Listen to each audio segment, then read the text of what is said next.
Il y a une communauté qui est hors course, et ce sont les Avrechim, les gens qui étudient la Torah jour et nuit. Eux, ils ne sont pas dans la nature.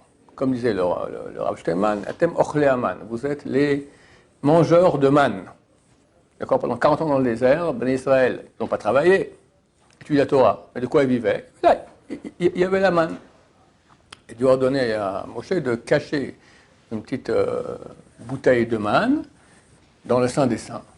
Et à l'époque de Jérémie, Jérémie a sorti cette bouteille de manne et l'a montrée au peuple. Regardez, vous dites que maintenant vous ne pouvez pas étudier la Torah. Et si on étudie la Torah, comment on va faire? On doit ensemencer, on doit labourer, on doit moissonner, machin. Comment on va vivre? Comment ils ont fait vos ancêtres dans le désert 40 ans? Alors ceux qui prennent sur eux d'étudier la Torah, c'est un Rambam à la fin des lois de Shemitah Ve'asor, très connu. Il dit que la tribu de Lévi, à l'époque, elle ne travaillait pas. Il n'y avait pas de champs.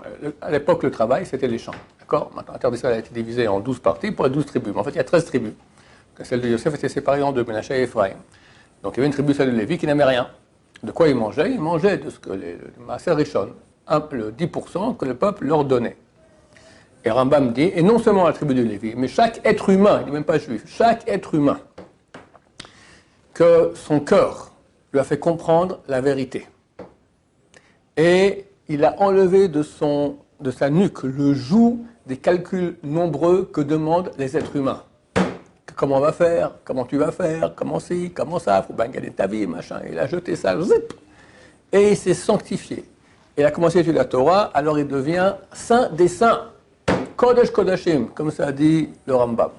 Elle lui donnera tout ce qu'il a besoin.